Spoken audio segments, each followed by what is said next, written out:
Friends, welcome to Sukshita's lifestyle YouTube channel. ನಾನು ಇವತ್ತು ನಿಮಗೆಲ್ಲ ರಸಗುಲ್ಲ ಹೇಗೆ ಮಾಡೋದು ಅಂತ ಹೇಳ್ಕೊಡ್ಲಿಕ್ಕೆ ಬಂದಿದ್ದೀನಿ. ಸೊ ಯಾವ ಥರ ಮಾಡೋದು ಅಂತ ನೋಡೋಣ ಬನ್ನಿ. ಸೊ ಮೊದಲಿಗೆ ಒಂದು ಬಾಣಲಿಗೆ 1.5 ಲೀಟ್ರಷ್ಟು ಹಾಲನ್ನ ತಗೊಂಡಿದ್ದೀನಿ. ಸೊ ಹಾಲನ್ನ ಚೆನ್ನಾಗಿ ಕಾಯಿಸ್ಕೊಳ್ಬೇಕು. ಚೆನ್ನಾಗಿ ಈ ಥರ ಕೈ ಆಡಿಸ್ಕೊಳ್ತಾ ಕಾಯಿಸ್ಕೊಳ್ಬೇಕು. ಅದು ಕೆನೆ ಕಟ್ಟಬಾರ್ದು. ಸೊ ಯಾರೆಲ್ಲ ಇನ್ನೂ ನನ್ನ ಚಾನಲ್ಗೆ ಸಬ್ಸ್ಕ್ರೈಬ್ ಮಾಡ್ಕೊಂಡಿಲ್ಲ, ಸಬ್ಸ್ಕ್ರೈಬ್ ಮಾಡ್ಕೊಳ್ಳಿ. ಸೊ ಇದು ಕಾಯೋವರೆಗೂ ಬಿಟ್ಟು, ಸೊ ಇದು ನೋಡ್ತಾ ಇದ್ದೀರಲ್ಲ, ನಿಂಬೆ ರಸ 1.5 ಲೆಮನ್ ಅಷ್ಟು ತೊಗೊಂಡಿದ್ದೀನಿ. ಸೊ ಇವಾಗ ಹಾಲು ಕುದಿ ಬಂದಿದೆ. ಈಗ ಸ್ವಲ್ಪನೇ ಲೆಮನ್ ಜ್ಯೂಸನ್ನ ಈ ಥರ ಆ್ಯಡ್ ಮಾಡ್ಕೋಬೇಕು.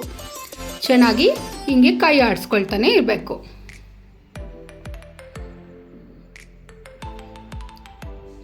ಸೊ ಬೇಕ್ರಿಯಿಂದ ತಂದು ತಿನ್ನೋದಕ್ಕಿಂತ ಮನೆಯಲ್ಲೇ ಈ ಥರ ತುಂಬಾ ಹಾಲಿದ್ದಾಗ ನೀವು ಈ ಥರ ರಸಗುಲ್ಲ ಮಾಡಿಕೊಂಡು ಮಕ್ಕಳಿಗೂ ಕೊಟ್ಕೊಂಡು ನೀವು ತಿನ್ಬೋದು. ತುಂಬಾ ಟೇಸ್ಟಿಯಾಗಿರುತ್ತೆ, ತುಂಬಾ ಸ್ಪಾಂಜಿ ಆಗಿರುತ್ತೆ. ಸೊ ಈ ಥರ ಸ್ವಲ್ಪನೇ ಲೆಮನ್ ಜ್ಯೂಸನ್ನ ಆ್ಯಡ್ ಮಾಡಿಕೊಂಡು ಅದು ಹಾಲನ್ನ ಈ ಥರ ಕೈ ಆಡಿಸ್ಕೋಬೇಕು.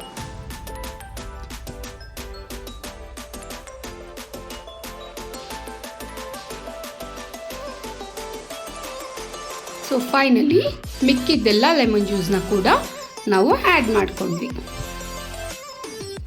ಸೊ ಇದು ಲೆಮನ್ ಹಾಕೋದ್ರಿಂದ ಹಾಲು ಒಡೆದಿರೋ ಥರ ಟೆಕ್ಸ್ಚರ್ ಬರುತ್ತೆ.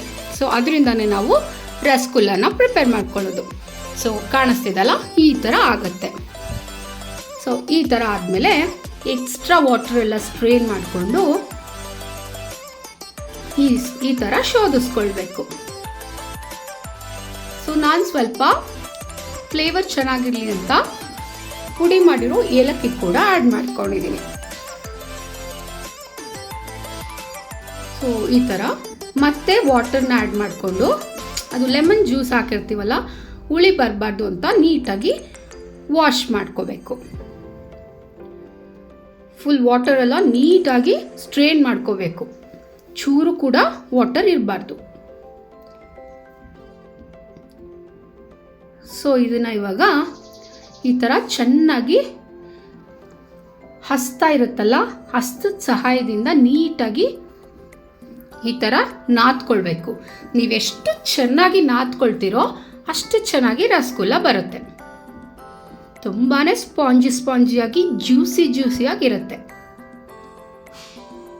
ನೋಡ್ತಾ ಇದ್ದೀರಲ್ಲ, ಈ ಥರ ನಾದ್ಕೊಳ್ಬೇಕು. ಸೊ ಫೈನಲಿ ಈ ಥರ ಟೆಕ್ಸ್ಚರ್ ಬರೋವರೆಗೂ ನಾದ್ಕೊಂಡು ಸಣ್ಣ ಉಂಡೆಗಳನ್ನಾಗಿ ಮಾಡ್ಕೊಳ್ಳೋಣ. ಸೊ ನಾನು ಮಾಡಿರೋ ಕ್ವಾಂಟಿಟಿನಲ್ಲಿ 10 ರಸಗುಲ್ಲಾಸ್ ಆಗಿತ್ತು. 10 to 11 ಅಥವಾ 10 to 12. ಸೊ 1 ಕಪ್ಪಷ್ಟು ಶುಗರ್ನ ತೊಗೊಂಡಿದ್ದೀನಿ. ಇಲ್ಲಿ ಒಂದು ಪಾತ್ರೆಗೆ 1 ಲೀಟರಷ್ಟು ನೀರನ್ನ ಕಾಯಲಿಕ್ಕೆ ಇಟ್ಟಿದ್ದೆ. ಅದಕ್ಕೆ ಶುಗರ್ ಪೌಡರ್ ಮತ್ತು ಸ್ವಲ್ಪ ಅದಕ್ಕೂ ಏಲಕ್ಕಿನ ಹಾಕಿ ಪೌಡರ್ ಮಾಡ್ಕೊಂಡಿದ್ದೆ.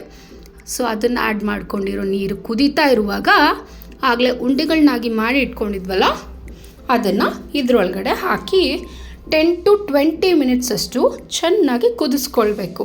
ಸೊ ಅವಾಗ ಅದ್ರದ್ದು ಸೈಜ್ ಏನಿರುತ್ತಲ್ಲ ಅದು ಇನ್ಕ್ರೀಸ್ ಆಗುತ್ತೆ.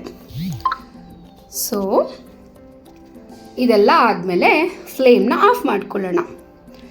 ಅದು ನಾರ್ಮಲ್ ಟೆಂಪ್ರೇಚರ್ಗೂ ಬರೋವರೆಗೂ ಬಿಟ್ಟು ಒಂದು 2 hours ಅಷ್ಟು ಫ್ರಿಡ್ಜ್ಗಿಟ್ಟು ಸರ್ವ್ ಮಾಡ್ತಾಯಿದ್ರೆ ರಸಗುಲ್ಲ ಅಂತೂ ಸೂಪರಾಗಿರುತ್ತೆ. ಯಾವ ಬೇಕ್ರಿಗೂ ಹೋಗೋದಿಲ್ಲ, ನೀವೇ ಮನೆಯಲ್ಲಿ ಮಾಡ್ಕೊಂಡು ತಿಂತಾ ಇರ್ತೀರ, ಅಷ್ಟು ಚೆನ್ನಾಗಿರುತ್ತೆ. ಸೊ ಡೆಕೋರೇಷನ್ ಇರಲಿ ಅಂತ ಸ್ವಲ್ಪ ಕೇಸರಿ ದಳನ ಮೇಲಿಡೋಣ. ಸೊ ಎಷ್ಟು ಚೆನ್ನಾಗಿ ಕಾಣಿಸ್ತಿದೆ ಅಲ್ವಾ ರಸಗುಲ್ಲ? ನೀವು ಎಂಜಾಯ್ ಮಾಡ್ಬೋದು. ಸೊ ನೋಡಿ, ಇವಾಗ ನಾನು ಯಾವ ಥರ ಜ್ಯೂಸಿ ಆಗಿದೆ ಅಂತ ತೋರಿಸ್ತಾ ಇದ್ದೀನಿ. ಸೊ ಈ ಥರ ಶುಗರ್ ಸಿರಪ್ಪೆಲ್ಲ ನೀಟಾಗಿ ಅಬ್ಸರ್ವ್ ಮಾಡ್ಕೊಂಡಿರುತ್ತೆ. ಸೊ ಇವಾಗ ಒಂದು ಬೌಲ್ಗೆ ರಸಗುಲ್ಲ ಹಾಕಿ ಸರ್ವ್ ಮಾಡೋಣ. ಇವತ್ತು ನಾನು ಮಾಡಿರೋ ರೆಸಿಪಿ ನಿಮಗೆಲ್ಲ ಇಷ್ಟ ಆಗಿದ್ದರೆ ನನ್ನ ಚಾನಲ್ಗೆ ಪ್ಲೀಸ್ ಸಬ್ಸ್ಕ್ರೈಬ್ ಮಾಡ್ಕೊಳ್ಳಿ. Thank you.